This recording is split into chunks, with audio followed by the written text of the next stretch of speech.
as well as this event that's unfolding before you today. The reason I'm here today is because of this man right here. He's my brother. He was in the North Tower, Tower 1 of the World Trade Center when they came down. He was just working at his job. He worked there for about a year, and he was confirmed among those who are have just disappeared. Now, Dan Hennigan did not know this when he brought those beams back, but he brought those beams back from the building that my brother worked in. It was the actual tower that he worked in. To help with this memorial, we've done some fundraising events.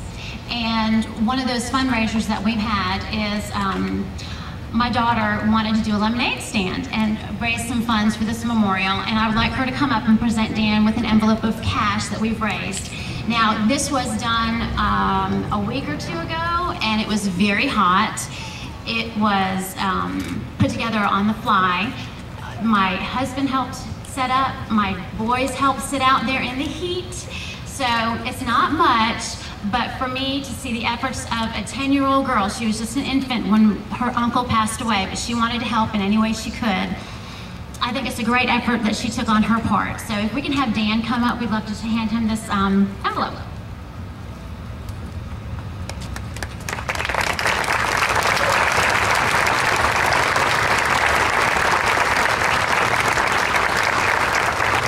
Again, I said it's not much, but it's gonna help. We still have much more fundraising to do, but that will be for another time. What I wanted to talk about was the memorial and what it means to me.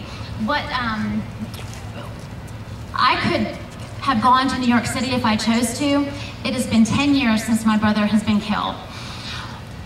Since I've been involved with this project for the last year, I felt it very important to stay here in South Carolina. I am extremely proud of the efforts that you guys have made to come out here and be here on this very sweltering hot day. I thank you so much. It means so much to me. Like I said, I could be at another place, but I chose to be here, and it's because of you. I wanted to thank all of the military for their service, their sacrifices that they've made for us, as well as the law enforcement, fire, all the first responders that we are remembering today. I also wanted to go ahead and tell you that 9/11 changed my life as I believe it has yours. It has changed my life in a different way. That was the day I will never forget that my brother was killed. I believe that you all remember it as the day that we were attacked, as a day that a great tragedy happened. I lost my brother. That's where I am. I lost my brother. Out of this great tragedy, we've done some great things. We've become more united as a nation. I've seen a lot of people thanking the military and the first responders that give their lives every day. And I wanted to make sure that I recognize those who do that with much sacrifice to their family. And I also wanted to mention that the beams from the World Trade Center, they're crossed as to be, so that we can be remembering that this country has become united. When the terrorists hit those towers, they thought they were going to go ahead and break us apart, and what they've done is they've actually united us as one. So I wanted to make sure that that was made clear when we go ahead and unveil this memorial. If you've not seen it, it's beautiful. I have gone on the website and been able to see them diligently working, putting little last minute touches on it, and it's going to be a sight to see. So I hope you all enjoy the rest of your day. Thank you. Thank you, Donna. Dan, I'd like to welcome you back up to the podium as we unveil this memorial. It is for those first responders who give every single day and have given their lives.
Ladies and gentlemen, I have a message from New York City. Friday night, I received a phone call from the chief of the Department of New York City, Chief Ed Kildoff. The week before, I received a call from the Fire Commissioner, Sal Casano. And today at 11:30, I received a phone call from Peter Miller, the COO and head of the New Jersey, New York Port Authority, who is the organization where all the artifacts for Tower 1, Tower 2 in the Pentagon is stored. And this was the message. South Carolina has never forgotten. Please, Dan, express our deepest appreciation from all of us in New York City to South Carolina for never forgetting us here in New York City. Thank you.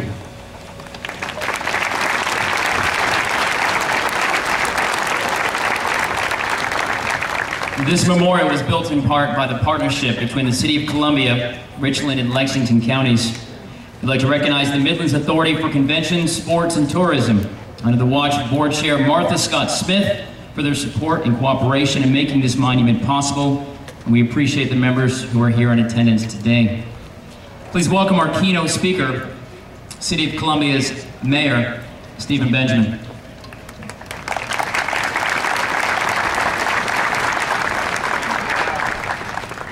Pleasure today of recognizing what this has been. This has been a regional partnership, true leadership of men and women who you've chosen to elect you across to serve you across this region.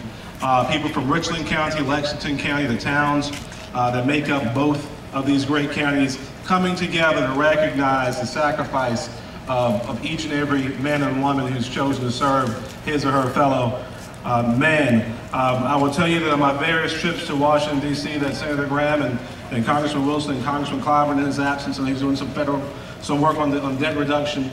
Every single meeting they ask us if we're working together. Are we working together to do the things that the people need us to do? And I believe that we can say today with a resounding yes, we are working together. I'd like to ask all of our elected officials and appointed officials, please stand, please stand.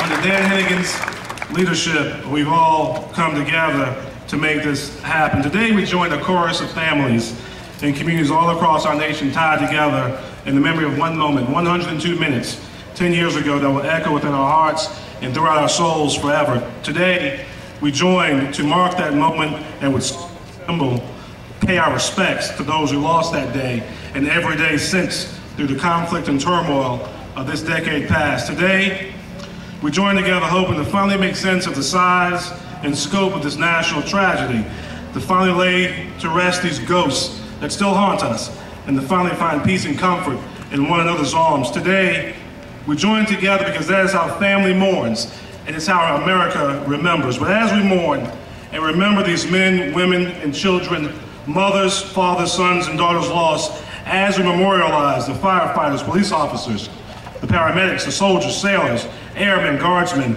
and Marines who gave what Lincoln called the last full measure of devotion, as we turn our minds to their memories, let it not be simply the manner and moment in which they fell, but rather the cause for which they stood. Let this not be a lament of their loss, but a monument to their sacrifice, to their service, and to their conviction that this is a nation, one nation under God, that we are a people, one people, united by a common belief in freedom, and that freedom is rooted in service not to royalty or majesty, but to one another. Let their memory remind us of that woven together, the single strands of our separate lives become a mighty banner of stars and stripes flying proudly as a testament to our heroes and a beacon of faith, hope, and charity for all to see. Let us dedicate ourselves to that end, saying a prayer for our country and for our people. The spirit of those we mourn here today will live in our hearts forever. Thank you, God bless you, God bless the United States of America. I have the pleasure today of introducing our governor. Her biography is laid out in the program ad nauseum, so I won't go through the whole bio. Governor Haley, but the 116th governor of the great state of South Carolina, Her Excellency, Nikki Haley.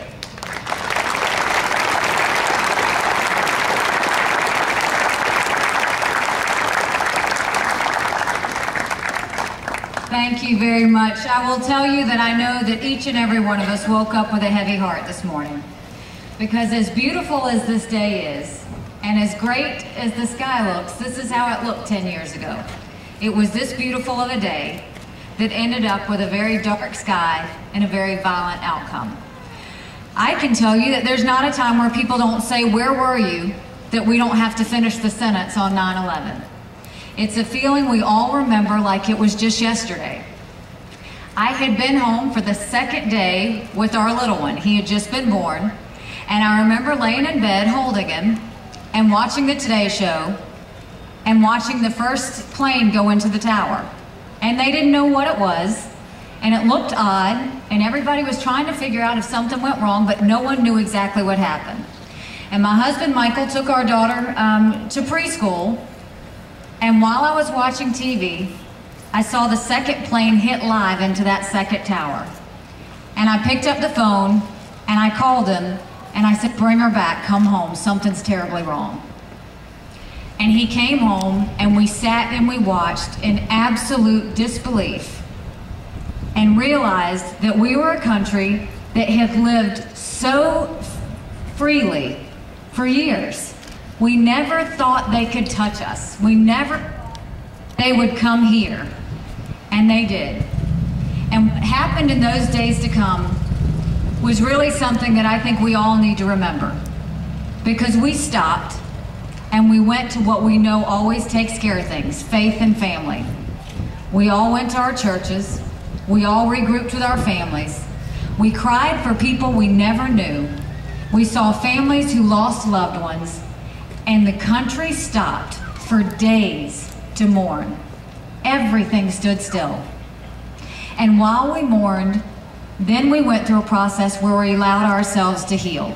We accepted the idea that maybe it could happen here.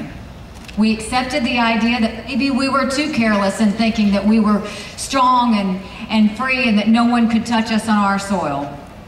And then we got mad. And we said it's wrong. And this can't continue, and we're gonna fight back. And you watched our country forget about party. You watched us forget about race and gender and issues and everything that mattered. We put it all aside, and we started fundraising for those that needed it. We started looking at first responders in a whole new light like we'd never seen before, because we saw images over and over again that while people were trying to come out of those buildings, we had men and women running into those buildings to save them. We'd never seen anything like it. And all of a sudden,